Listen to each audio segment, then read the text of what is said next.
மொச்சக்காய் வாங்கினா ஒரு டைமாவது இந்த மாதிரி ட்ரை பண்ணி பாருங்கள். டேஸ்ட்டு சும்மா வேறு லெவலில் இருக்கும். வாங்க பார்க்கலாம். குக்கரில் 2 டேபிள் ஸ்பூன் எண்ணெய் ஊற்றி அதில் எண்ணெய் சூடானதுக்கப்புறமா தாளிப்புக்கு 2 பட்டை, 1 கிராம்பு போட்டுக்கலாம். அதுக்கப்புறமா ஒரு மீடியம் சைஸ் வெங்காயத்தை நல்லா கட் பண்ணி அதில் ஆட் பண்ணிக்கலாம்.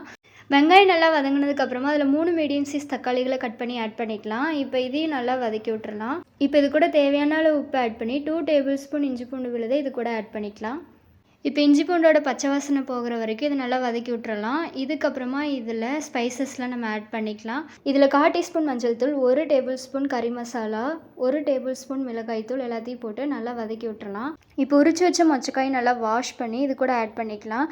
இப்போ எல்லாத்தையும் நல்லா கிளறி விட்டுறலாம். எனக்கு கிரேவி நல்லா திக்காக வேணுங்கிறதுனால இதில் தேங்காய் சோம்பு அரைச்சி இதில் ஆட் பண்ணிக்கிறேன். உங்களுக்கு வேணான்னா இதை ஸ்கிப் பண்ணிடலாம். இப்போ இது நல்லா கிளறி விட்டு இது கூட தேவையான அளவு தண்ணி ஊற்றி உப்பு காரம் எல்லாம் கரெக்டாக இருக்கான்னு பார்த்துக்கோங்க. பத்தலைன்னா ஆட் பண்ணிக்கோங்க. குக்கரை மூடி வச்சு லோ ஃப்ளேம்லேயே ஒரு 3லேருந்து 4 விசில் விட்டு இறக்கணும்னா ரொம்பவே சூப்பரான மொச்சக்காய் கிரேவி ரெடி ஆயிடுச்சு. கண்டிப்பாக நீங்களும் ட்ரை பண்ணி பாருங்கள்.